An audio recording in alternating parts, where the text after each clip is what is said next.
가족끼리 여행 가는 것보다 이 교회에 있는 게 훨씬 행복합니다. 훨씬 행복해요. 그렇죠? 하나님 안에 있는 게 훨씬 행복합니다. 행복하지요? 훨씬 행복해요. 오늘 우리가 종교개혁 500주년 기념 종교개혁 자꾸 이 말이 잘 안 돼요. 종교개혁 500주년 기념 계속되는 종교개혁이라고 하는 제목으로 말씀을 나누려고 합니다. 제가 지난 여름에 5일 동안 오레곤에 가서 공부한 제목이 5일 동안 공부한 제목이 500주년 종교개혁에 대한 내용이었고요. 그래서 또 올해가 마틴 루터가 1517년 종교개혁을 시작한 다음에 꼭 500주년 되는 해이기 때문에 종교개혁에 관한 이야기를 말씀을 좀 드리겠다라고 제가 생각을 했습니다. 제가 일주일 동안 참여를 한 다음에 5일 동안 참여를 한 다음에 사실 말씀드렸지만 제가 한 60% 정도 이렇게 알아들은 것 같아요. 그래서 저한테는 아주 고민이 많이 됩니다. 이걸 제가 다시 또 생각해야 되고 연구해야 되고 살펴봐야 되고 그래서 어떻게 잘 전개될지 모르겠어요. 그러나 여러분 모두가 또 함께 살펴보면 은혜가 되리라 생각을 합니다. 오늘은 그림으로 보는 종교개혁사입니다. 그림으로 보는 기독교회사. 어려운 주제이기 때문에 어떻게 쉽게 이해를 시켜드릴까 했더니 이렇게 종교개혁을 이렇게 공부하면서 봤더니요. 아주 존 허스라고 하는 종교개혁자 중에 한 사람이 이 보헤미아의 체코 출신의 이분은 이 그림을 잘 그리는 분이셨어요. 그래서 설교를 하는 것보다 그림을 그려서 종교개혁을 했습니다. 그래서 예수님의 모습하고 교황의 모습을 이렇게 딱 비교하는 그림을 그렸어요. 예를 들어서 예수님께서는 제자들의 발을 이렇게 씻기시는 모습을 그리고 교황은 어떻게 해요? 멸관을 쓰고 멋있는 옷을 입고 누가 발을 이렇게 씻겨주고 있는 모습에서 예수님과 교황의 모습을 딱 설명하면서 예수님 모습을 설명을 했어요. 그래서 저도 어려운 교회사를 할 때에 그림으로 보여줘야 단순한 우리 성도님들이 잘 이해를 할 것 같아서 저도 잘 이해를 할 것 같아서 그림으로 보는 교회사라고 하는 제목으로 말씀을 드리는데요. 제가 지난 여러 주일 동안 이 시리즈를 하겠다고 생각을 하면서 이제 강의를 많이 이렇게 들었습니다. 요즘은 참 좋은 세상이기 때문에 참여하지 않아도 강의를 다 들을 수 있고요. 아니면 오라관에서 갔다 온 강의를 제가 계속해서 4시간 동안 운전할 동안에 리피트를 하면서 듣고 이렇게 하면서 제가 보니까요. 유튜브에 보면은 500주년 기념으로 종교개혁사를 다루는 위대하신 분들이 많습니다. 대부분이 다 어떤 분들이에요? 박사 출신들. 그것도 어떤 박사요? 기독교회사 박사 출신들. 이분들이 강의하는 방송들이 얼마나 많은지 몰라요? 유튜브에 가면은요. 제가 이렇게 쭉 들으니까 제가 이 500주년 기념 계속되는 종교 계획으로 강의를 하고 유튜브에 올릴 텐데 저는 내 볼 게 없어요. 아직 박사학위도 없지요. 기독교회사를 공부하지도 않았죠. 종교개혁사를 제가 공부하지도 않았지요. 내 볼 게 하나도 없어요. 그래서 제가 고민을 많이 했습니다. 저도 타이틀은 500주년 기념 계속되는 종교개혁인데 유튜브에 뜰 텐데 세계에 있는 모든 사람이 다 볼 텐데 뭘 가지고 종교개혁을 가르치는 분들과 차별화할 수 있을까?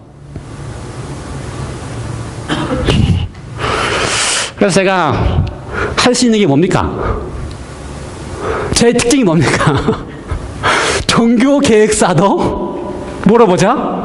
하나님의 본성답게 보자. 종교개혁사를 다룰 때도 하나님의 품성답게 보자. 이게 제가 가지고 있는 특징 아닙니까? 그래서 이번 500주년 종교개혁사를 다룰 때도 여러분 정말 100% 차별화됩니다. 일반 학자들은 마틴 루터가 어떻게 했고 켈빈이 어떻게 했고 주인글리가 어떻게 했고 웨슬라가 어떻게 했고 그 다음에 로마 캐톨릭 교회가 어떻게 했고 이렇게 가르치지만 저는 어떻게 가르친다고요? 그 속에서 하나님의 품성이 어떻게 차이가 나는지를 좀 중점적으로. 그래서 왜 우리가 마침내 아직까지 종교개혁이 계속돼야 되고 우리 속에서 종교개혁이 일어나야 되는지를 이야기를 하려고 합니다. 훨씬 재밌겠죠? 아주 재밌겠죠. 근데 종교 계획이 뭔가? 종교 계획이 뭐냐? 뭐 천주교회에서 루터 교회로 개정하면 종교 계획인가? 천주교회에서 캘빈 교회로 개정하면 종교 계획인가? 캘빈 교회에서 감리교 웨슬리로 개정하면 종교 계획인가? 에슬리 감리교회에서 안식교인이 되면 종교 계획인가? 이게 아니고, 그래서 안식교인이 되라는 이야기가 아니고, 종교 개혁이라고 하는 근본 이유는, 원래 이야기는 종교라고 하는 이야기는 마틴 루스든 캘빈이든 원래의 목적은 신앙 개혁이었습니다. 다 그리스도인으로 살아가는 모든 사람들의 삶 속에 천주교인도 그리스도인이고 캘빈도 그리스도인, 다 그리스도인이라고 하는 사람들의 삶 속에 진짜 그리스도인의 삶으로 살아가자라고 하는 신앙의 개혁이 종교 개혁이에요. 그러므로 오늘날 이 시대에 오늘 우리 백성들의 삶 속에서도 신앙의 개혁이 다시 이루어져야 되고 계속돼야 되는 것입니다. 근데 우리가 마지막으로 찾아가는 신앙의 개혁은 어떤 개혁이에요? 하나님의 모습으로 닮아가는 게 우리가 마지막 추구하는 신앙의 계획이고 종교의 계획입니다. 아시겠어요? 네. 안식교인이 되느니 감리교인이 되느니 천주교인이 되느냐가 아니고 마지막 찾아가는 신앙의 계획은 하나님의 모습을 닮아가고 하나님의 모습이 좋아서 하나님의 모습을 따라가는 것이 신앙의 계획입니다. 그러므로 역사 속에서 우리가 종교 개혁자들의 삶 속에서나 종교 개혁자들의 그 신앙의 모습 속에서도 뭘 찾아가는 거라고요? 하나님의 본질과 하나님의 품성과 하나님의 모습이 좋아서 따라가는 신앙 개혁으로 따라가야 된다 이 말입니다. 이해가 되십니까? 그래서 성경의 역사를 한마디로 다 보면요, 시작은 하나님의 이렇게 포메이션, 창조를 해 나가는 시작입니다. 근데 하나님의 포메이션, 창조를 할 때의 그 창조의 모습이 어떤 모습이에요? 하나님 다우신 모습으로 창조를 합니다. 그렇죠? 우리가 잘 아는 것처럼 하나님 다우셔야 돼요. 하나님은 이타적입니다. 아들 센터를 먼저 하는 거예요. 다른 사람이 먼저 두는 거예요. 그래서 고린도 후서 13장의 사랑을 이야기할 때 사랑은 뭐라고요? 자기보다 남을 낫게 여긴다 라고 하는 게 사랑의 특징이에요. 그런 사랑을 하시기 때문에 자기보다 남을 더 사랑하기 위해서 창조하셨다 이 말이에요. 그게 시작이다 이 말입니다. 그렇게 사랑하시기 때문에 아무 조건 없이 무조건적으로 사랑하는 사랑을 시작하시는 게 시작이에요. 역사의 시작이고 창조의 시작이고 하나님의 시작입니다. 근데 이 창조의 시작과 더불어서 뭐가 생기는 거예요? 폼을 만들었으니까 그게 어떻게 됩니까? 폼이 바뀌어지기 시작하는 것입니다. 누구를 통해서요? 사단을 통해서. 그런데 사단은 뭔가 다른 것을 가져오는데 뭘과 다른 거 뭐예요? 그게 하나님의 본질과 다른 하나님의 모습으로 자기가 생각하는 하나님의 모습으로 모든 인류에게 심어주는 것이 바로 창세기 3장부터의 인류의 역사입니다. 기독교의 역사고 사람의 역사고 오해한 인류의 역사입니다. 근데 사단은 어떻게 심어주는 겁니까? 그 하나님의 모습을? 하나님은 이기적이고, 그렇죠? 자기중심적이고, 조건적이고, 이게 낫다는 것입니다. 근데 우리는 여기에 익숙해져 있어요. 자기중심적인 사랑에 익숙해져 있고, 이기적인 사랑에 익숙해져 있고, 이런 것이 더 훨씬 행복한 줄 알아요. 그렇게 살아온 게 뭐라고요? 바로, 디포메이션 된, 타락되어 있는 인류의 모습인 것입니다. 근데 이걸 내버려 두면 안 되기 때문에 하나님이 어떻게 하신 것입니까? 그렇지 않다. 이기적이지 않고 이타적이고 무조건적으로 살아가는 것이 더 훨씬 더 행복하다는 것을 보여줄 수밖에 없었기 때문에 예수님이 오신 거예요. 이해가 되세요? 그래서 예수님이 오셔서 뭐라 그래요? 친구를 위하여 자기 목숨을 버리면 이보다 더 큰 사랑이 없다. 그래서 예수님이 우리를 위해서, 우리 친구들은 우리를 위해서 자기 목숨을 버리신 것입니다. 이렇게 사랑을 보여주고 나야지만 드디어 우리가 어떻게 해요? 그 사랑에 감동돼서 어떻게 돼요? 다시 리폼한 다음에 어떻게 회복되어 가는 것입니다. 리스토어해서 하나님의 모습으로, 하나님이 좋아서 닮아가는 모습으로. 그러므로 이 성경의 역사는, 세상의 역사는 하나님의 그 본질의 모습이 사단으로 인해서 오해되고 변형된 모습을 예수님에 의해서 다시 완전한 하나님의 모습으로 회복된 것이 좋아서 온 인류로 하여금 어떻게 하는 겁니까? 하나님의 모습으로 회복되게 하는 것이 바로 어떻게 해요? 인류의 모습이고 인류의 역사고 성경의 역사고 하나님의 구원의 역사인 것입니다. 그것이 교회사예요, 사실은. 그림은 아니지만 한마디로 교회사를 역사를 정리하면 그 모습이 바로 교회사입니다. 신약으로 내려오면 교회가 형성되지요. 교회가 형성돼요. 누구를 통해서? 예수님을 통해서. 그렇죠. 예수님을 통해서 역사가 형성될 때에 예수님은 다시 성경의 역사를 그대로 보여주고 싶어 하시는 것입니다. 그래서 실제로 오셔서 이번에는 사랑이 무엇인지 보여주시고, 이타적인 사랑이 무엇인지를 보여주시고, 무조건적인 사랑이 무엇인지를 다 보여줘서 뭘 형성해요? 12제자들과 더불어서 교회를 형성해요. 똑같이 사단이 어떻게 해요? 디포메이션 시킵니다. 그래서 1세기 초대교회 예수님의 지자들은 진짜 뭘 경험하고 있어요? 예수님이 주는 사랑을 경험하고 있는 사람들이 그리스도인들입니다. 그걸 행복을 맛보는 사람들이 그리스도인이에요. 스데반 보세요. 예수님을 똑 닮았잖아요. 예수님이 십자가에 죽으시면서 저희들의 죄를 용서해달라고 십자가에 못 박는 죄인들을 용서하려고 한 것처럼 예수님을 똑 닮아서 그 포메이션 안에서 그 사랑을 맛본 스데반 보세요. 돌에 맞으면서도 뭐라 그래요?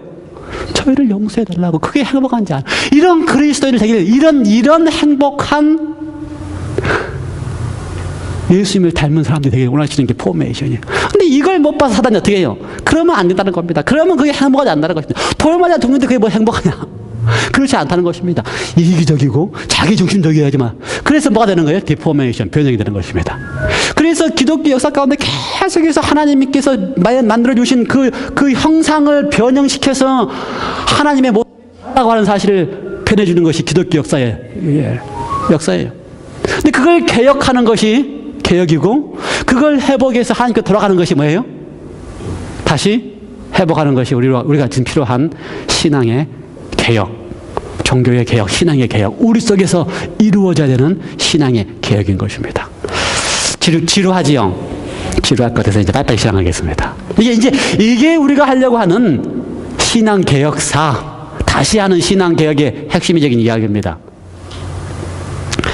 간단한 기독교회사를 이야기를 할 텐데, 오늘은 조금 딱딱할지 몰라요. 전반적인 기독교회사의 흐름과 어떻게 이렇게 됐는지에 대한 이야기를 다 하고 나서 다음 주부터서 진짜 이제 우리가 그 하나님의 품성 중심의 종교 개혁에 대한 이야기를 좀 하려고 합니다. 1세기 교회가 형성될 때에, 그렇죠? 1세기 예수님께서 살아계시고 예수님의 제자들이 살아있는 동안에 얼마나 행복하겠어요. 그렇죠? 예수님과 더불어서 정말 이타적으로 사랑할 수 있는 그 사랑을 배워가면 배워갈수록 얼마나 행복하겠어요. 그러니 그걸 평생 배웠던 요한이 마지막 쓸 때 뭐라 그래요? 너희가 서로 사랑하라 라고 한 말씀 하는 이 이유가 뭐예요? 그걸 해보니까, 그 사랑을 맛보고 서로 사랑을 해보니까 요한이 죽기 전에 뭐라 그래요? 요한 1, 2, 3, 4에 쓰면서 서로 사랑하라. 이게 가장 행복한 경험이다. 이렇게 형성된 것이 바로 뭡니까? 또 기독교 그리스도인 공동체입니다. 왜 에베소에서 안디옥이죠. 첫 번째 그리스도인이라고 불린 안디옥에서 왜 이 그리스도를 믿는 사람들을 보고 그리스도인이라고 칭을 했어요? 이거는 간단합니다. 그 모습이 어떻게 뭘 닮았기 때문에? 그리스도를 닮았기 때문에. 그 그리스도를 닮은 모습이 너무 행복하기 때문에. 여러분, 우리의 삶이, 그리스도인이라고 하는 신앙의 삶이 어떻게 됩니까? 그리스도를 닮아서 이타적인 사랑을 하고 무조건적인 사랑을 하는 것이 행복한 경험이 돼야 돼요. 그래야 우리를 향하여 뭐라 그래요? 그리스도인을 닮았다. 그리스도인이다. 이게 이제 1세기 그리스도인입니다. 그런데 이렇게 1세기 그리스도인들을 두면 사단이 가만히 있지 않죠. 어떻게 해야 돼요? 어떻게 하든지 변형을 시켜야 되지요. 그래서 너무 빨리 진행해버렸네. 그런 얘기 제가 안 보고 지나가요. 너무 빨리 진행해. 그래서 그 1세기의 그리스도인들이 복음을 땅끝까지 전합니다. 그렇죠? 그 사랑은 땅끝까지 전해요. 그래서 사도바울 선생님이 땅끝까지 복음을 전하는데, 그 당시에 땅끝이라고 하면은 어딥니까? 이가 지금 보여요? 제 뭐가 있습니까? 아이고, 지나갔네. 죄송합니다. 여기 있나? 여기가 지금 이 예루살렘 중립으로 여기 지금 복음이 여기서 시작해서 땅끝은, 사실은 그 당시 땅끝은 어디예요? 로마가 통치하는 전체 땅끝이, 인류도 많지도 않았고 로마가 지배하고 땅이 땅끝입니다. 사실은요. 그 너머의 세상은 잘 몰라요. 없는 거예요. 사실 인류도 인간도 사람도 많지도 않고 있어봤자 누구밖에 없어요? 야만인들밖에 없고. 그래서 중심이라고 하는 여기 이탈리아의 로마 수도로부터 시작해서 여기가 다 지금 로마가 통치하고 있는 지역인데, 여기 저기 전체가 다 복음이 증거되는. 그래서 사실은 1세기에 이미 1세기에 이미 예수님의 제자들이 있는 당시에 로마까지, 그렇죠? 로마까지 복음이 증거되고, 그 다음에 여기 아프리카까지 복음이 증거되고, 소아시아 전체가 다 복음이 증거돼서 이미 다 복음이 땅끝까지 증거됐습니다. 1세기에. 그러니 사단이 가만히 있지 않죠. 어떻게 해야 돼요? 그걸 막아야죠. 그래서 막는 게, 이제 핍박입니다. 핍박. 이걸 없애야 되기 때문에. 이런 식의 사랑을 하는 사람들은 다 없애야 되기 때문에. 그렇죠? 이렇게 사랑하면 안 되거든요. 이렇게 이타적으로 사랑하고 서로 사랑하는 것이 행복을 맛보는 사람들, 이건 사단이 눈에 꼴보기 싫어요. 이런 사람 없애야죠. 그래서 핍박을 하기 시작합니다. 그래서 1세기 붙어서 네로의 핍박 붙어서 핍박을 하기 시작하지요. 수많은 사람들을 핍박하고 죽이고 없앱니다. 그래서 사실 1, 2, 3세기에 사도 바울 선생님이 로마에 가서 순교를 당했지만 로마에 있는 그리스도인은 로마 시민의 2%도 안 됐습니다. 아주 미미했어요. 아주 미미하고, 그래도 다 어떻게 가요? 지하에 다 잠겨 있고. 그래서 그 핍박의 순교 시대를 1, 2, 3세기의 핍박 시대를 생각하고 지하 카타콤 그리스도인 시대라고 생각합니다. 로마가 가장 어려웠고요. 그러나 다른 지역들은 그나마 기독교가 왕성해 있었습니다. 아프리카의 알렉산드리아라든지 소아시아의 에베소라든지 이런 지역들은 다 여전히 그래도 기독교가 로마의 지배 아래에 있지만 로마만큼 핍박이 없었기 때문에 기독교가 홍성해 있었고요. 그 다음에 예수님의 제자들이 죽은 다음에 그 제자들이 에베소나 알렉산드리아에서나 교회를 치리하면서 교회가 자라고 있었습니다. 이런 1, 2, 3세 시대 동안에 핍박이 있는 동안에 여전히 기독교가 영향을 미치고 있으니까 사단이 다른 작전을 쓰는데 4세기 300년에 들어와서 콘스탄틴 황제가 등장을 합니다. 이 4세기, 그러니까 300년 초 200년 290년 후 로마의 형편은 아주 어려웠습니다. 이 40년이라고 하는 기간 동안에 로마의 황제들이 70명이 바뀌었습니다. 그 말은 무슨 말이냐면요, 누구든지 원하면 전쟁을 일으켜가지고, 그러니까 장군들이 내가 좀 더 힘 더 세면 황제로 선 장군을 죽이고 하는 것입니다. 그래서 어떤 황제로 들어선 사람은 40일만 하고 쫓겨났어요. 또 다른 장군이 일어나고 제가 황제하겠다고. 아주 시기적으로 로마가 어려운 시기입니다. 그러한 때에 콘스탄틴이 그 어려운 로마를 평정을 했습니다. 다 평정을 해서 유일한 황제로, 더 이상 누군가가 황제가 나타나지 않을 만큼 유일한 황제로. 그런데 그 비결이 콘스탄틴과의 적대할 수 있는 가장 강력한 세력을 가지고 있었던 세력을 전쟁에서 이겼는데요. 그 이겼던 배경 속에 이 역사가들이 이야기하는데, 콘스탄틴이 전쟁을 하기 전에 첫날 밤에 또는 꿈으로 또는 비전으로 예수님을 만났다는 것입니다. 꿈에서 예수님을 만났는데 예수님께서 콘스탄틴에게 이렇게 자기의 모습을 보여줬을 뿐만 아니라 십자가의 모습을 보여주셨는데, 그 십자가, 콘스탄틴이 꿈에 본 십자가의 모습이 저런 모습을 보였어요. 그래서 전쟁을 나갈 때 자기의 방패 앞에다가 그 마크를 다 그려가지고 마지막 적대 세력인 로마의 장군과 더불어 싸워서 큰 승리를 거두고 로마를 통일을 시켰습니다. 완전히 더 이상 문제가 안 생기게 만들었습니다. 그래서 그걸 보고서 콘스탄틴 황제가 그리스도도 만나고 십자가의 모형으로 전쟁을 해서 이겼기 때문에 어떻게 했어요? 기독교로 개종을 하고 드디어 기독교를 국교로 공유하기 시작했습니다. 그게 313년 밀라노 칙령이에요. 그래서 드디어 기독교가 어떻게 됐습니까? 땅 지하에 있던 기독교가 어떻게 나왔어요? 지상으로 나올 수 있었습니다. 역사학자들은 콘스탄틴을 그렇게 해서 역사의 대단한 전환점이라고 이야기합니다. 기독교 역사에. 그래서 콘스탄틴 전의 기독교와 콘스탄틴 후의 기독교가 기독교 역사의 대단한 전환점이라고 생각을 합니다. 2%만 있던 기독교가 콘스탄틴을 통하여 몇 퍼센트 됐어요? 기독교가 로마에 80%의 기독교를 가져왔던. 그 말은 뭐예요? 로마 국민의 80%가 다 기독교이다, 그 말입니다. 그러니 얼마나 대단한 전환점을 콘스탄틴을 통해서 역사의 전환점을 기독교가 이루었는지 몰라요. 그래서 이 역사의 대전환점을 이루게 한 이 콘스탄틴을 보면서 콘스탄틴이 참 대단한 인물입니다. 그래서 콘스탄틴이 기독교를 공연한 다음에 대단한 일을 많이 했어요. 그 당시 황폐해졌던 로마를 개혁하는 일을 했습니다. 그래서 그 가장 황폐해져 있는 것이 문화적인 황폐입니다. 완전히 그냥 악한 문화. 그게 뭐야? 그게 무슨 문화예요? 그 원년극장에서 그 인간을 잔인하게 대하는 이 문화를 제거를 했습니다. 제거하고요. 그 다음에 철저하게 여자들은 대우 못 받던 시대에 여성의 인권을 이렇게 올리는 일을 하고요. 그 다음에 기독교인들이 대접 못 받는 시대에 기독교인들에게 특혜를 줬습니다. 그래서 사제가 되거나 기독교에 이렇게 되면 세금도 안 내게 하고 땅도 소유하게 하고 대단한 특혜를 줬습니다. 그래서 그 역사의 전환점을 통하여 기독교인들이 이제 살만해진 것이 누구나 다 기독교인 되려고 하는 거예요. 더 많은 특혜를 받기 때문에. 그리고 더군다나 사제가 되면 뭐가 되기 때문에 세금도 안 내지요. 특혜를 더 많이 받지요. 그래서 서로가 다 특별히 되려고 하는 것입니다. 그러니 지하에 있던 교인이 나와서 그렇게 하다 보니까 사제가 되더라도 이제는 좀 뭔가 이렇게 좀 보여줄 게 있어야 돼요. 그동안 지하에서 뭐 보여줄 게 있어요.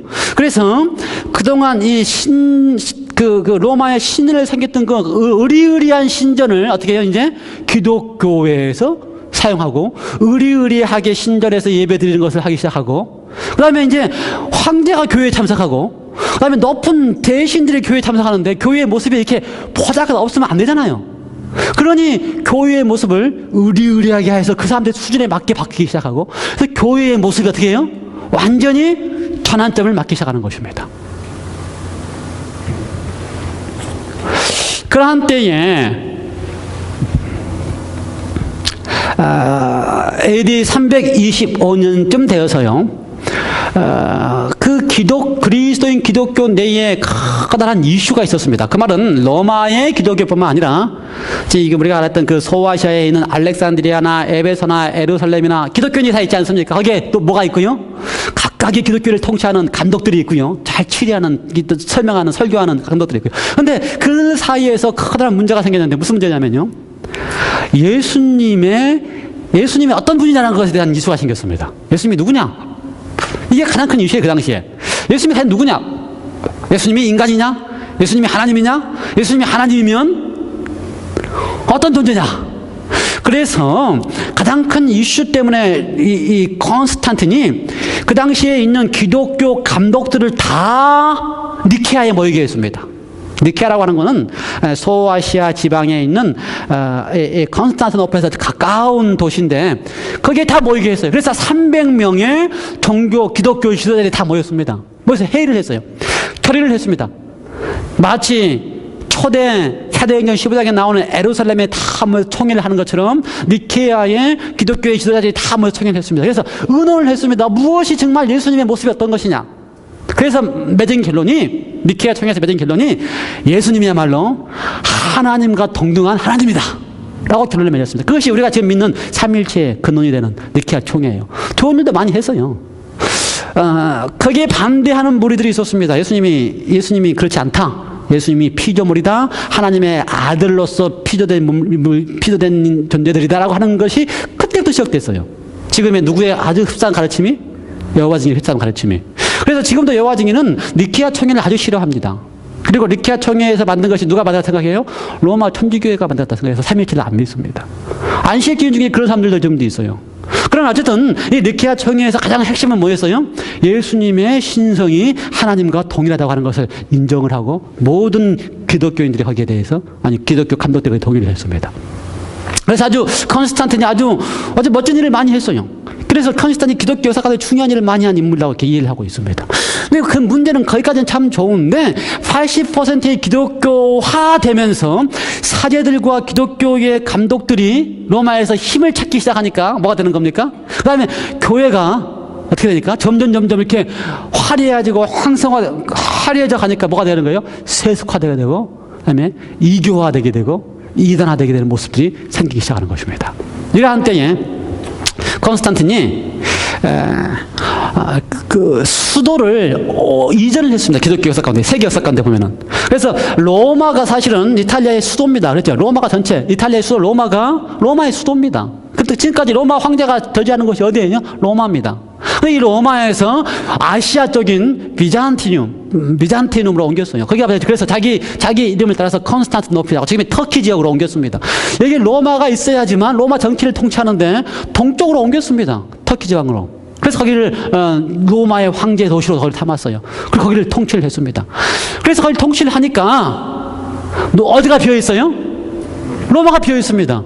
로마는 지금 비어 있으면 거기 누가 있습니까? 거기에 교회의 감독. 그래서 지금 콘스탄틴에 의해서 80%의 인구가 다 기독교화되고 그 기독교화된 인구 가운데 교회를 통치하는 가장 위대한 감독이 있는데 그 감독만 남은 겁니다. 누구는 가버리고요, 황제는 가버리고. 그러니 감독이 점점 황제 없는 감독이, 교회의 감독이 힘을 갖게 되는 거예요.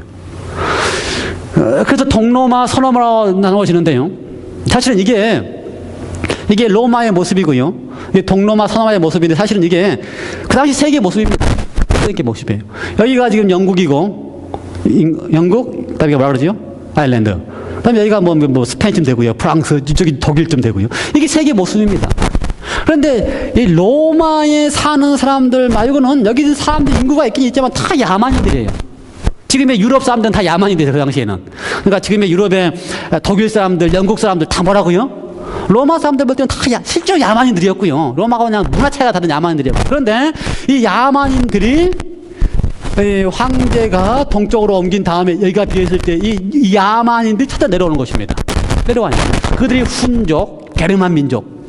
쳐들어 내려오면 왠지 여기가 로마가 아주 위험을 당하는 것이지요. 훈족과 게르만 민족이 쳐들어올 때에 4세기에 지난 다음에 5세기 초 로마를 다스리고 로마에 있던 교회 감독 중에 최고 높은 사람이 레오 1세입니다. 레오 1세. 그런데 로마에서 가장 높은 지위에 있던 이 로마 교회의 우두머리가 누구였다고? 레오 1세였는데 훈족이 쳐들어 내려오니까 그 훈족을 막을 사람이 없어요. 황제는 어디로 가 있기 때문에? 동로마 콘스탄티노플에 가 있고 훈족이 북쪽에서 내려오는데 막아줄 사람이 없는 것입니다. 그런데 누가 나가서 싸웠어요? 레오 1세가 교회 감독이 나가서 훈족을 막았습니다. 싸우지 않고 막았어요. 말로 타협했어요. 그래서 막았어요. 그 장면의 그림이 로마 바티칸시에 있는 박물관에 그려져 있는 그림이 이 그림입니다. 이 모습을 가만히 보면요. 여기가 레오 1세의 모습이고 사실 이 그림은 15세기에 그린 그림입니다. 그래서 얼굴 모습은 진짜 레오 1세의 모습이 아니고 12세기에 그린 그 모습이기 때문에 12세기에 있던 교황의 모습의 그림을 얼굴에 그렸어요. 그리고 여기에 훈족의 우두머리가 여기 와 있고요. 여기 위에 있는 모습은 재밌는 모습인데 하나는 베드로의 모습이고 하나는 바울의 모습입니다. 그래서 바울과 베드로가 공중에 내려와가지고 누구를 도와줬어요? 교황 레오 1세를 도와줘가지고 어떻게 했다고요? 훈족의 침략을 막았다. 이런 장면이 지금 그림입니다. 이 역사의 사건 그대로의 그림을 그린 거예요. 12세기에. 그렇죠? 그래서 이렇게 하니까 누가요? 그 교회 감독이었던 레오 1세가 이방인의 침입을 딱 막아주니까 드디어 어떻게 해요? 권위가 좀 더 커지는 것입니다. 그래서 처음으로 레오 1세가 교황, 우리가 말하는 교황, 팝 또는 father이라고 하는 칭호를 처음으로 사용하고 온 기독교인 그리스도인이 다 father 또는 pop 또는 교황 이런 말을 사용하기 시작하는 것입니다. 그래서 교회의 전무후무한 뭐라고? 가장 위대한 지도자다. 그래서 하나님의 대리자라고 하는 표현을 father이라는 표현을 처음으로 사용하기 시작하는데 그것이 인정이 되는 것입니다. 왜요? 그런 일을 하기 때문에 그렇게 해줬기 때문에. 그리고 그 로마의 기독교가 다 80%가 기독교인데 그 비어있는 상황에 그 훈족을 이렇게 막아내는 위대한 일을 하고 있기 때문에. 그래서 기독교가 그 역할을 감당하는 것입니다. 이때부터 시작해서 세계사에서는 뭐라 그래요? 1000년이 넘도록 기독교가, 그렇죠? 로마 천주교회가 세상을 통치하는 시작이라고 표현하고요. 중세 암흑 시기라고 표현하고요. 성경의 표현은 어떻게 되는지 아십니까? 성경의 표현에는 42달, 한때, 두때, 반때, 1260년 이렇게 표현해서 그것이 아주 여러 차례 등장하는 성경의 표현이 등장합니다. 이 시대를 가리켜서. 그래서 그리스도께서는 모든 만물과 사람을 다스리는 권세를 누구한테 주었다? 교황에게 주었다. 레오 1세 교황이라고 말을 시작하는 그 시대부터 시작해서 교황에게 주었다. 세상의 모든 권세 왕들은 교황의 권세에 순종해야 된다. 그 다음에 그렇게 해서 성직을 매매하고 성직을 세습하고 성경을 대형화하고 라틴어 성경만 가지게 하고 그 다음에 성경을 성도들이 가지지 못하게 하고 그래서 그 당시의 표현이 법왕교의 대낮은 세상의 한밤중이었다라고 하는 표현이 등장하는 1000년 동안의 법왕이 통치하는 시대가 등장하는 것입니다. 조금 보여요? 1세기, 4세기 콘스탄틴, 5세기 레오 1세기부터 시작해서 뭐가 보입니까? 중세 역사의 기독교가 시작하는 역사가 보입니다. 그런데 이 역사 속에서 사단이 하는 일은 하나님을 오해하게 하면 돼요. 하나님이 무섭고 두렵고 하나님이 그런 분이라고 알려주게 하면 돼요. 그래서 이 역사 동안에 이루어진 1000년이라고 하는, 세계사는 1000년이라고 이야기하고, 왜냐하면 1517년을 정교기라고 생각하기 때문에, 우리 교회에서는 어떻게 얘기한다고요? 왜 1260년이라고 이야기해요? 완전히 교황이 그 힘을 잃어버린, 나폴레옹에 의해서, 프랑스 혁명을 위해서 교황이 포로 잡혀가지고, 감옥에서 죽게 되는 때, 1798년이라고 생각하기 때문에, 어떻게 해요? 1260년이라는 기간 동안. 잘 이해가 안 되면 그냥 조금 어렵죠. 그냥 재밌게 들으세요. 그냥 그런다 그러고. 어쨌든 그렇다 치고 오늘은 그래요. 오늘은 그렇고 오늘은 역사기 때문에 아무리 그림으로 보여줘도 여러분 재미없어 하시는 것 같아. 재밌어요. 괜찮아요.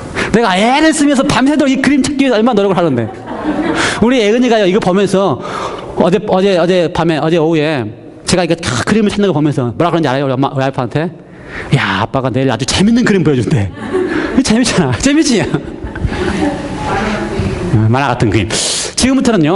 지금부터는 로마가 1000년 동안 기독교를 통치하고 있을 때 어떻게 하였는지에 대한 모습만 보이겠습니다.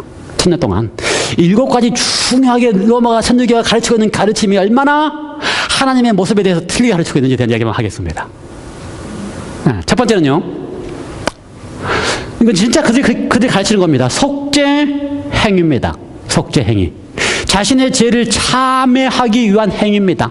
이 장면은 사제가 있고요. 그 다음에 다른 모든 사람들이 자신의 죄를 참회하기 위해서 뭐 하는 겁니까? 고행을 하는 것입니다. 자신 스스로 때리는 것입니다. 채찍질 하면서 고행을 하고 참회를 하면 사제가 어떻게 해요? 너의 죄를 참아노라, 사노라 이렇게 할 수 있는 것이 뭐라고요? 속죄 행위입니다. 이게 왜 생겼느냐? 이유가 있습니다.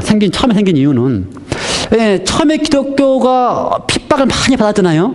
핍박을 받을 동안에 핍박을 받으면서 순교한 사람들이 있고 또 어떤 사람들이 있어요? 핍박을 못 견뎌서 떠나간 사람들이 있어요. 그런데 그 사람들을 다 기독교로 들어오니까 이제 감독이 볼 때에 핍박을 따라서 돌아온 사람들을 보면은 그냥 들어오면은 안 될 것 같아요. 그래서 어떻게 했어요? 그렇다면 너희가 잘못한 것만큼 속죄를 하고 들어오는데 어떻게 해라? 1년 동안 성당 앞에서 회개하는 모습을 보이고 들어오라. 남들이 봐도 그럼 다 어떻게 해요? 회개한 것 같으니까 감독이 모든 사람이 볼 때 그 사람들은 회개한 것 같으니까 그럼 죄가 다 해졌으니까 이제 들어와도 된다. 이런 식으로 해서 생긴 겁니다.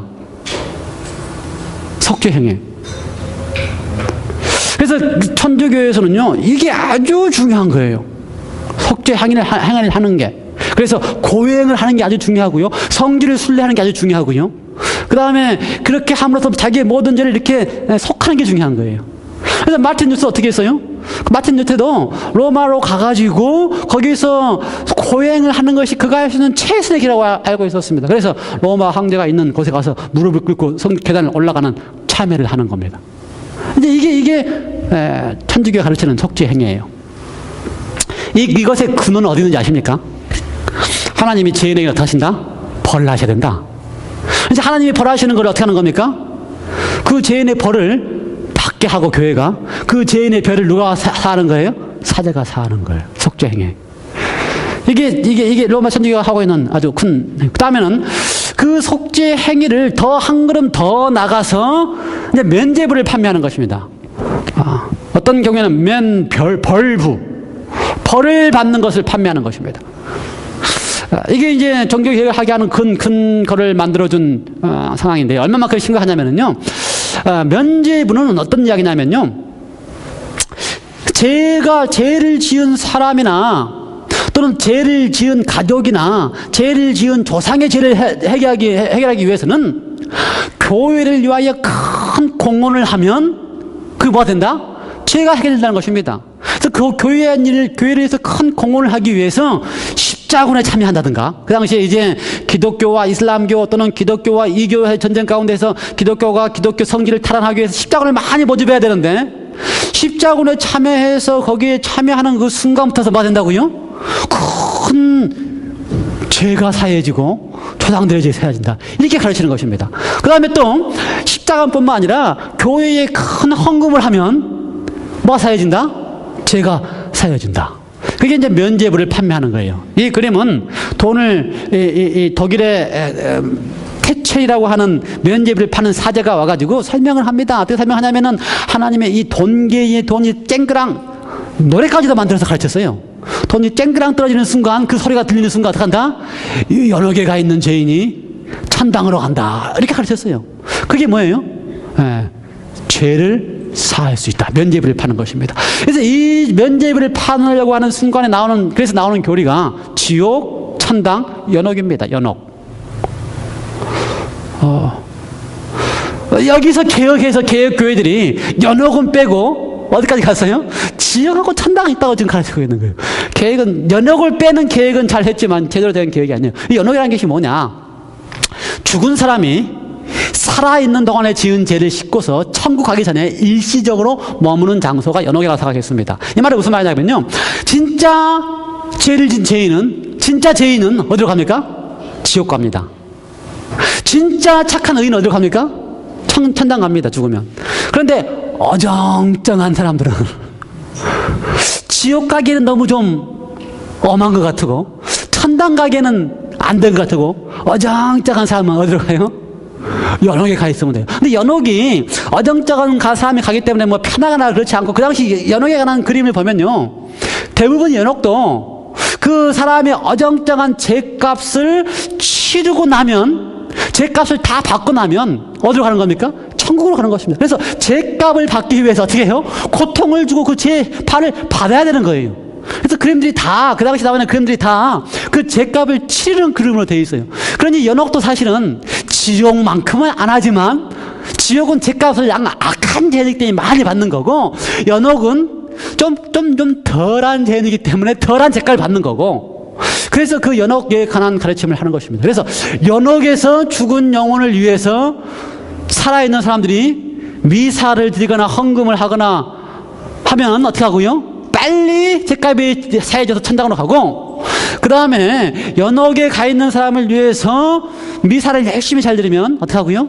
천국에 가고, 이렇게 가르친 것입니다. 이 가르침이 다 하나님 다 와요? 우리가 알고 있는 하나님 답지 않아요. 그렇게 하나님을 소개했던 역사가 기독교의 역사에 있기 때문에 지금도 그렇게 하나님을 알고 있어요. 그러므로 그것이 개혁되어야 되는 것이, 그것이 신앙의 개혁이 있어야 되는 것이 바로 오늘날 계속되어지는 종교 개혁이 되어야 되는 것입니다. 그 다음에 또 성인 숭배, 이렇게 면죄부를 판매하고 죄에 대한 벌을 받아야 되기 때문에 성인을 숭배하기 시작했습니다. 왜요? 성인들은 일반 사람들과 다르게 성인들은 아주 대단한 공로를 가지고 있는 사람들입니다. 그래서 자기가 구원받고도 남는 만큼 여유가 있어요. 그래서 그 성인의 남아있는 공로를 누구한테 주는 거예요? 공로가 없는 일반 사람들에게 나눠주면 그 공로를 의지해가지고 같이 구원받게 하는 게. 그래서요, 어떻게 하는 겁니까? 성인의 이름으로 기도하고, 베드로의 이름으로 기도하고, 이렇게 하면 베드로에 남아있는 공로를 내가 의지해서 어떻게 하는 거예요? 나도 구원받는 거예요. 그래서 그 성인 중에 가장 큰 성인 누굽니까? 마리아. 그래서 마리아를 숭배하는 일이 생기는 겁니다. 그렇죠? 그래서 교회가 하나님과 인간 사이의 중개자로 누구를 뒀어요? 마리아를 둬서 마리아가 어떻게 해요? 마리아의 공로로 죄인이 이렇게 구원받도록 하게 하는 마리아 숭배. 그래서요, 성 베드로 이탈리아에 지금 교황이 있는 성 베드로 성당에 가면 성당 위에 무슨 그림이 있는지 아세요? 무슨 상들이 있는지 여기 위에 있는 상들이 다 성인들의 상입니다. 그 중에 가장 중요한 상 중에 하나가 누구예요? 성 베드로상. 손에 뭘 들고 있어요? 천국 문을 열고 있는 키를 가지고 있는 베드로상. 그래서 베드로를 숭배하는. 그래서요, 로마가 왜 교황이 전 세계를 통치할 수 있었냐면요, 이 성경들 때문에 그렇습니다. 뭐가요? 내가 너에게 문을 여는 열쇠를 준다. 누구에게? 베드로에게. 그래서 베드로가 문을 여는 열쇠를 받았고, 베드로의 후계자가, 베드로가 어디서 죽었기 때문에? 로마에서 죽었기 때문에 로마 교회가 베드로의 직계 후계이기 때문에 모든 다른 교회들은 로마에 다 속해 있는 로마가 우두머리 교회다라고 하는 가르침을 거기서 다 가지고 나온 거예요. 성인 숭배. 그 다음에 또 뭐요? 성물 숭배. 중세 당시에는 성물 숭배가 아주 유행했어요. 성물이란 것은 뭐냐면요, 성스러운 물건입니다. 마치 뭐요? 예수님께서 쓰셨던 가시관. 그거 얼마나 성스러워요. 한 기록에 의하면은 예수님이 쓰셨다고 하는 가시관이 나귀가 끄는 마차가, 예수님의 가시관이라고 하는 마차가 나귀가 끌면은 12마차가 끌 수 있었대요. 그만큼 많이 예수님이 썼다고 하는 가시관의 종류가 12마차가 싣고 수 있을 만큼 많이 있었답니다. 그러니 그 성물을 숭배해서 그게 얼마나 중요한 거죠. 그래서 심지어요, 이 기독교의 사제들이 성물을 하나 이렇게 개발해내는 것입니다. 만들어내는 것입니다. 그리고 나서 극을 하는데 그 성물이 얼마나 능력이 있는지를 극을 만들어내요. 그래서 그냥 미친 사람이 와가지고 그 성물 앞에 오면 어떻게 해요? 정신이 깨닫죠. 그 소문이 나면 자기가 있는 그 교회가 어떻게 해요? 유명해지고 수많은 사람들이 그 교회에서 헌물을 하면 자기가 또 부자가 되기 때문에 성물을 만들어내는 일을 했습니다. 그래서 이거는 베드로의 옷자락이다. 이거는 아주 성자의 피다. 그런 것이 엄청나게 많이 있었습니다. 그 당시. 그런데 재미있는 사실은요, 이 사진은 최근 사진입니다. 2013년 사진입니다. 무슨 사진이냐면요, 동아일보가 찍은 사진인데 2023년에 로마 바티칸 교황이 베드로의 뼈 조각을 발견했다 라고 하면서 전시한 겁니다. 그걸 그걸 동아일보에서 이제 사진 보내온 건데, 누구의 뼈 조각이요? 베드로의 뼈 조각. 믿어집니까? 그런데 그게 믿어요. 왜요? 거기에 뭐가 있기 때문에? 능력이 있다고 믿기 때문에. 그래서 거기를 숭배하게 하는 것입니다. 그래서 큰 신전을 짓고 신전에 베드로의 뼈 조각을 딱 두면 거기에 효험이 있기 때문에 수많은 사람들이 그리스도인에 와서 거기에다가 예물을 누리면 교회가 커지고 사제가 배가 부르고, 이게 로마 천주교가 했던 역사예요. 그래서 왜 유럽 가보셨지요? 유럽 가면 볼 게 뭐밖에 없어요? 술잔 봤어요. 누구 술잔이었어요? 예수님 술잔. 아, 성물. 거기 성물. 효험 있던가요? 네, 좀 있는 게 아니고 거기가 사람들이 무질력이 많이 가 있더라고요. 예수님의 포도주 잔이었다고. 네. 아. 그 다음에 유럽 가면 뭐밖에 없어요? 지금 보니까 그게 가짜였어. 성당밖에 없어요. 우리 정신시장님들 유럽 오스트리아만 가서 성당밖에 없어요. 그 성당이 다 어디에 지은 거예요? 중세시대에 다 지은 거예요. 어떻게 지은 거예요?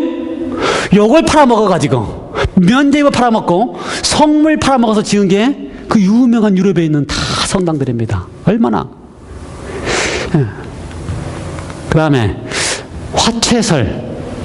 화채설이라는 게 뭐냐. 이게 아주 또 중요한 가르침 중에 하나인데, 이게 왜 중요하냐, 그들에게 있어서는 이걸 완벽하게 가르쳐야지만 사제의 고난이 사는 것입니다. 화채설이라는 건 뭐냐면요, 미사를 할 때에 성도들이 다 와서 미사를 할 때에 사제가 어떻게 하는 겁니까? 떡을 이렇게 나눠주면 떡을 받는 그 순간, 받아서 이렇게 받지도 않아요. 입에 이렇게 넣어주죠. 입에 받아 먹는 그 순간 뭐가 된다고요? 그게 예수님의 몸이 되는 것입니다. 그게 얼마나 신비해요. 내 속에 뭐가 오는 겁니까? 예수님의 몸이 오는 겁니다. 이걸 믿기 시작하면요, 신비한 경험을 하는 것입니다. 아, 나는 어떠다? 내 속에 드디어 예수님의 몸이 내 속에 왔다. 그걸 믿게끔 만든 거예요. 그래서 예수님의 살이 된다고 하는 순간에 사제가 이렇게 떨어서 이렇게 주는 것이 얼마나 커다란 권위가 있는지 모릅니다. 그래서요, 그 로마 중세 예배 드릴 때는 어떻게 하는지 아십니까? 가장 한 가운데 그것도 햇볕이 딱 들어오고, 햇빛이 어떻게 들어옵니까? 그 으리으리하게 생긴 그 창문 사이로 십자가 해서 햇빛이 딱 들어오면 어디에 비쳐요? 그 성례를 베푸는 그 단에 딱 비쳐요. 그리고 좌우에서는 어떻게 해요? 목소리가 그냥 가성도 안 변한 소녀들이 라틴어로 노래를 다 우아하게 부르고 있으면 거기서 사제가 어떻게 해요? 사제는 얼굴도 사제를 안 봐요. 라틴어로 앞을 이렇게 다 보면서 뭐라고 중얼중얼 하고 나면 그 순간 뭐가 돼요? 뭐가 돼요? 예수님의 몸이 내 속에 탁 들어온다고 전율을 느끼게끔 하는 것입니다. 전율이 어디야? 그렇게 하고 나면 그 다음부터 사제에게 곤란이 생기기 때문에요. 사제의 말을 안 들어서 미사에 참여, 이 성체를 받지 못하게 하거나 미사에 참여 못하겠다 하면요, 그 순간 자기는요 큰일 나는 것입니다. 왜요? 이 하나님의 이 몸에 들어오는 이 능력을 맛보지 못하는 순간 자기는 뭐 이런 거예요. 완전히 이거는 뭐 지옥 가는 경우와 똑같은 경우입니다. 이렇게 만들어 놨어요. 그러니 미사에 참여하는 것이 당연하게 생각하고 미사를 그렇게 그냥 엄숙하게 하는 것을 당연하게 생각하기 순간부터서 사자가 그냥 모든 것을 할 수 있게 해놓은 것입니다. 그래서 그것이 미사가 거부되면 하나님으로부터 저주를 받는다 생각하기 때문에 꼼짝 못하게 다 이렇게 억압해 놓은 것입니다. 실제로 그러지 않겠어요? 그래서 사실요, 라틴어로 집례를 하는 것이 안 하기 시작한 것이 얼마 안 됐습니다. 천주교에서 라틴어로 예배 안 드리고 한국말로 사제가 미사 집제하는 것이 얼마 안 됐어요. 계속해서 몇십 년 안 됐습니다. 그때까지는 다 한국에서 어떻게 했어요? 라틴어로 뭐라고 중얼중얼 하는 거. 그렇게 엄숙하게 하나님이 진짜 그렇게 죄송합니다. 죄송합니다. 혹시 캐톨릭 리테인 유사님 과거에 캐톨릭 교인이었고 황 기사님 그런 거 모르죠? 그 다음에 이제 종교 재판과 마녀 사냥이라고 하는 게 아주 무시무시한 종교 재판과 이거는요, 정말 천주교회가 가르치는 대로 믿지 않으면 종교 재판을 통해서 마음대로 파면시키고 마음대로 죽일 수 있고 마음대로 고문시킬 수 있습니다. 그렇게 하는 것이 그들을 고문을 하게 해서 로마가 교회가 가르치는 대로 믿게 하는 것이 그 영혼을 살리는 거라고 믿었기 때문에 각종 무서운 고문을 만들어내서 어떻게 하든지 교회가 가르치는 대로 그 권위대로 믿게 만들면 그 사람을 구원해 주는 거예요. 그러니 얼마나 잔인하게 고문을 해서 믿게끔 하겠습니까? 그게 종교 재판이고 그게 마녀 사냥이라고 하는 로마 천주교회가 해왔던 역사입니다. 시간이 많이 지났기 때문에 이러한 시대에 하나님께서는 역사를 개혁해야 될, 신앙을 개혁해야 될 필요성이 있었습니다. 그 인물들이 사실은요, 왈덴스인들이고, 그 다음에 14세기에 가서는 종교개혁의 새벽별이라고 하는 위클립입니다. 영국의 위클립입니다. 영국의 위클립은 옥스퍼드 대학 출신의 신학자고요, 학자고요, 또 사제고요, 또 왕궁에서의 그 사제, 미사를 집례하는 사제였습니다. 그런데 미사는 떡만 주면 돼요. 그런데 위클립은 거기에 끝나지 않고 미사 성례전을 하는 걸 제거하고 강단에 서서 성경 말씀을 선포하기 시작했습니다. 그전까지는 백성들이 성경 말씀을 들어볼 기회도 없었고 뭐만 하면 돼요? 사자가 떠주는 떡만 막으면 그걸로 끝이에요. 그걸로 다. 그랬는데 처음으로 말씀을 선포하기 시작한 게 이제 위클립입니다. 그래서 위클립은 그의 표현 가운데 교황의 주장들은 성경에 비추어 볼 때 악한 것이다. 교황 자신의 구원도 보통 사람의 구원과 다를 바 없으니 살아계신 그리스도를 믿느냐 안 믿느냐를 결정된다. 결코 교회의 신앙의 기준이 될 수 없고 교황의 신앙의 기준이 될 수 없고 교회의 법률은 오직 성경에 입각해야 된다라고 가르쳤습니다. 그래서 위클립이 손으로 라틴어 성경을 영어 성경으로 번역을 했습니다. 그래서 이게 위클립이 실제 손으로 번역한 최초로 영어 성경을 번역한 건데요. 이 전까지는 성경을 소유할 수도 없었고요. 성경을 가지고 있을 수도 없었고요. 성경을 읽을 수도 없었습니다. 성경은 라틴어로 된 성경은 어디에만 있으면 돼요? 그 성당에 하나 보관되어 있으면 돼요. 그걸로 끝이에요. 그런데 처음으로 라틴어 성경에서 영어 성경으로 번역하고 그걸 손으로 필사해서 그거를 제자들에게 나누어주고 그 제자들에게 암기하게 했습니다. 그래서 각각의 제자들이 성경 정권에서 한 책들을 암기해서 영국을 퍼져서 성경을 암송해 줬습니다. 그리고 그 제자들을 가리켜서 롤러드라고 하는 제자들을 암송을 해서 필사본을 가지고 와서 영국 전체에 펼치게 했습니다. 최초로. 그게 이제 유클리프고요. 그 유클립의 영향을 받아서 보헤미아에는 체코 출신의 후스, 신앙의 근본은 교황이 아니라 성경이다 라고 하면서 성경 중심의 신앙을 했고요. 만화로, 풍자적인 만화로 교황과 그리스도의 모습을 이렇게 보여주면서 가르쳤고요. 그 다음에 마침내 그것 때문에 1415년에 종교재판을 통해서 자신이 믿고 있는 바 성경 중심 신앙을 포기하지 않았으므로 화형 선고를 받았습니다. 그래서 그 성당 앞에서 그 체코의 성당 앞에서 후스가 불로 태워서 죽임을 당했는데요. 역사에 의하면은 해소를 그 후스를 태웠던 그 나무의 첫 불쏘시개가 위클립의 영어 성경을 가지고서 불태워서 후스를 죽였다 이렇게 이야기가 합니다. 그리고 나서 후스가 죽었는데 후스가 죽으면서 한 이야기가 이제 앞으로 100년이면 하나님께서 또 다른 사람을 세우실 것이다 라고 예언을 하고 죽었습니다. 근데 꼭 100년 후에 1415년 죽은 후에 꼭 100년 후에 1517년에 누가 등장해서요? 마틴 루터가 등장을 했습니다. 마틴 루터는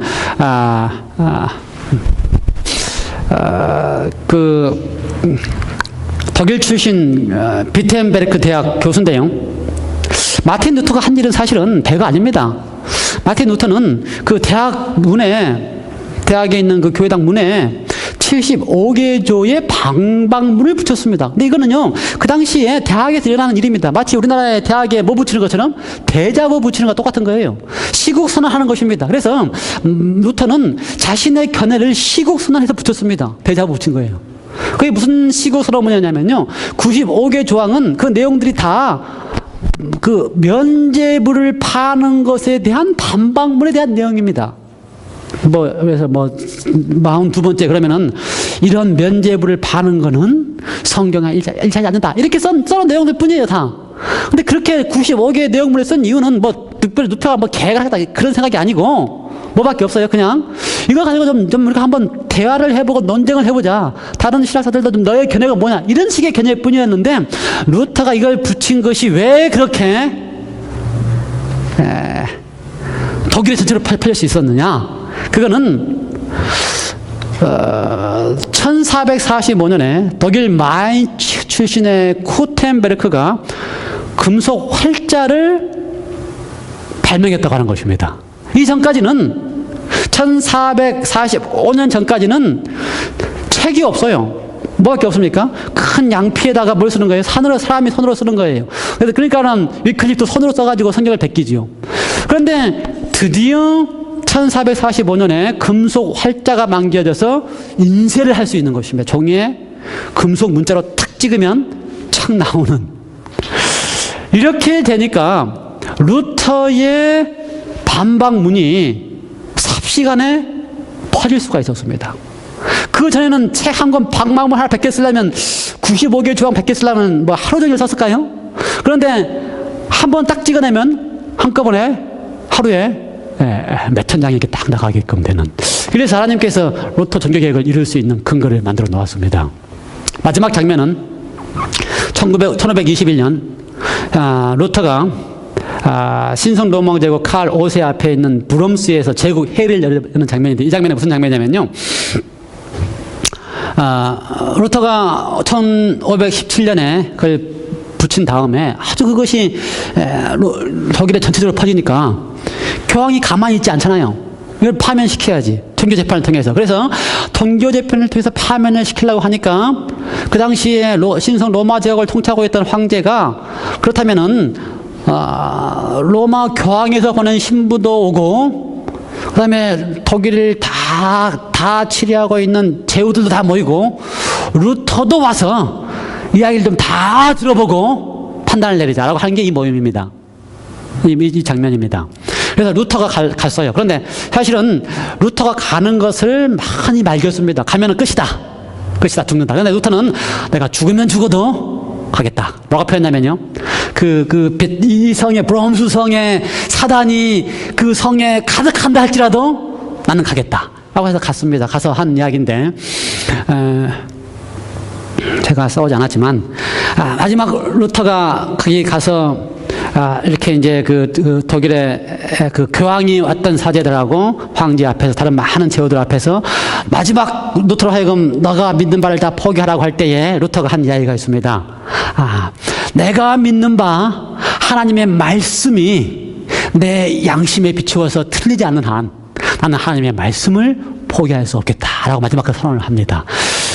그런데 이제 이렇게 선언하면서 끝입니다. 사실은 그 당시에 다른 데에 의하면은 종교 재판으로 해서 끝입니다. 그런데 루터는 거기서 그렇게 하고서 나올 때에 죽지 않았어요. 파면을 당해도 죽지 않았습니다. 그 이유는 종교 개혁이 일어날 수 있는 분위기가 형성되어 있었습니다. 예를 들어서 인쇄함으로 활자가 나갈 수 있었을 뿐만 아니라 그 당시에 친성 로마 제국이 통치하고 있었지만 각각의 민족들이 있잖아요. 전체 로마 제국이라고 하지만 사실 신성하지도 않고 로마도 아닌 신성 로마 제국이 통치했었지만 독일, 핀란드, 체코의 각각의 민족들이 일어나면서 힘을 잃고 있고 그래서 루터를 이렇게 보호할 수 있는 잭슨의 그 후작인 루터를 보호할 수 있는 일을 함으로써 종교개혁이 완성될 수 있게 하셨습니다. 죄송합니다. 시간이 많이 지났기 때문에 여기까지 마치고요. 정리하면 이렇습니다. 하나님께서는요, 처음 창조하시면서 포메이션 할 때부터서 하나님의 모습대로, 하나님의 품성대로, 하나님의 본성대로 만드셨고요. 그걸 깨트리고 자신의 생각대로 옳다고 한 사단의 변형을 다시 와서 하나님의 직접 보여줌으로써 그 아름다운 교회를 창조한 거를 또 어떻게 했어요? 또 변형시키고 또 깨트려서 이렇게 잔인한 모습의 하나님으로 만들어 놓은 이 교회를 종교개혁자들이 다시 하나님의 모습으로 회복하려고 하긴 하지만 다음 주도 보겠지만요. 그들이 개혁하면서 했던 오직 성경이나 오직 믿음이나 오직 은혜 이런 얘기를 할 때마다 진짜 참 하나님의 모습으로 여전히 우리가 찾아가야 되는 그것을 남겨놨습니다. 그것이 우리 목입니다. 다음 주부터는 종교개혁자들이 했던 오직 성경, 오직 믿음, 오직 말씀, 오직 은혜, 오직 예수라고 하는 이야기를 다룰 텐데 성경과 종교개혁자들의 생각과 거기서 하나님의 품성에 맞게 우리가 더 어떻게 나가야 될지를 우리가 다 다루게 될 것입니다. 기대가 됩니까? 네, 오늘 간단하게 그림으로 보는 역사를 마쳤습니다. 제가 오늘 이거는 서론이기 때문에 조금 어려웠다 할지라도 이해를 하시고 이 속에서 우리가 갈 길을 보았으면 좋겠습니다. 기도하시겠습니다. 하나님, 우리는 기독교 역사를 보면서 하나님의 심정을 보게 됩니다.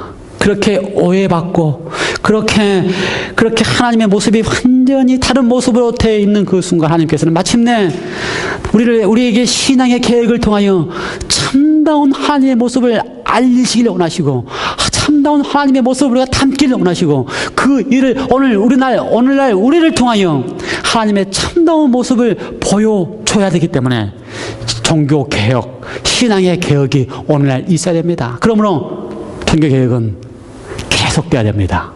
주님, 오늘날 우리가 믿는 이 신앙을 통하여 하나님의 참모습이 밝혀지는 신앙의 개혁이 되게 하여 주시옵소서. 이제 앞으로 우리가 종교개혁자들이 했던 오직 말씀, 오직 믿음, 오직 은혜라고 하는 말씀들을 다룰 때에 그 종교개혁자들의 부족한 부분, 하나님의 참다운 모습이 그 개혁의 그 말씀을 통하여 보여지게 하여 주시옵소서. 감사드리오며 예수 그리스도 이름으로 간절히 기도드리옵나이다. 아멘.